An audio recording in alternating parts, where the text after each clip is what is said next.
বলো কি, চেকে পেমেন্ট করতে চায়? জি বস, অনেক টাকা পয়সার মালিক, গাড়ি নিয়ে এসেছে। তাই নাকি? এটা তো খুবই ভালো সংবাদ। শোনো, এরকম একটা ক্লায়েন্ট আটকাতে পারলে কিন্তু অনেক লাভ। জি বস, সেই জন্য তো চেকের ব্যাপারটা ফয়সলা করা দরকার।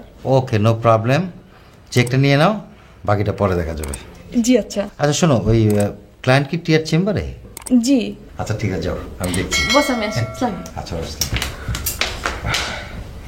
এরকম ক্লায়েন্টই তো দরকার।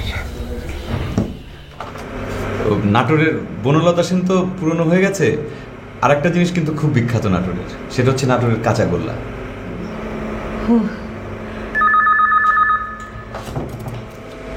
হ্যালো।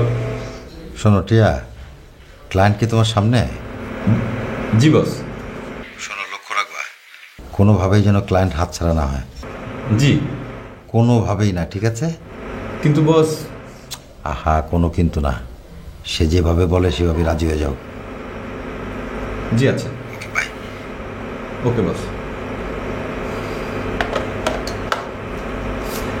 জি বলুন।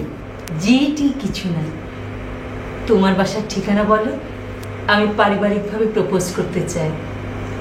না মানে আমি বলছিলাম কি যে আমার কাছে অনেক ভালো ভালো পাত্রের সন্ধান আছে, আমি সিভিগুলো আপনাকে দেখাবো। বলেছি না বেশি কথা বলবে না। আমার কথা বুঝতে পারছো না তুমি?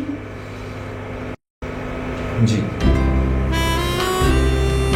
তাড়াহুড়োর কোনো দরকার নেই, তোমার সম্মতিতেই সব কিছু হবে।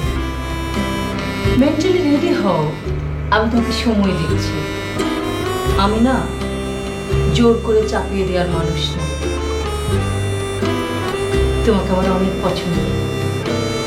ওই মেয়েটি যখন বলল, আমি তো মুগ্ধ হয়ে তোমার দিকে তাকিয়েছিলাম। কি যেন বলছিলে তোমাদের নাটোরে? কাঁচাগোল্লা। ও আচ্ছা, তুমি খেতে ভালোবাসো বুঝি? জি, আপনি যদি খেতে চান আমি নাটোর থেকে আনিয়ে দেবো।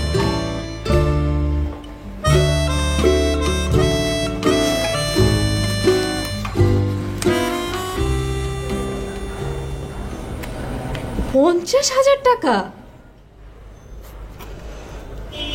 পাত্র আমার অনেক পছন্দ হয়েছে, বাকিটা তোমাদের বকশিস। Thank you madam. আর শোনো, যখন তখন টাকা টাকা করবে না। টাকার দরকার হলে আমাকে জানাবে, চেক পাঠিয়ে দেব। জি ম্যাডাম জি। আমি যখন আসব বেশি লোকের ঝামেলা রাখবে না, মনে থাকবে? জি ম্যাডাম।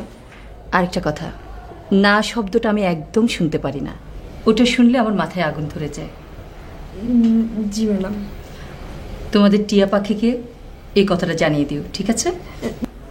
তুমি তো পাত্র না, তুমি ঘটো। আমি তো সে কথা বলেছি বস, কিন্তু সে তো কিছুই মানে না। এটা তো খুবই বিপদের কথা, সে তো আমার প্রতিষ্ঠান নিয়ে টান দিয়েছে। জি বস, খুবই বিপদ। আমি তো শুধু আপনার জন্য জোর প্রতিবাদ করতে পারিনি।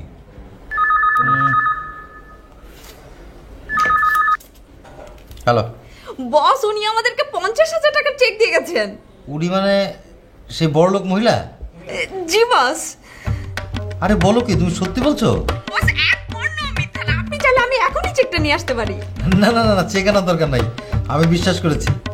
আচ্ছা ঠিক আছে, তোমাকে পরে ফোন দিচ্ছি। হ্যাঁ জি বস। আচ্ছা।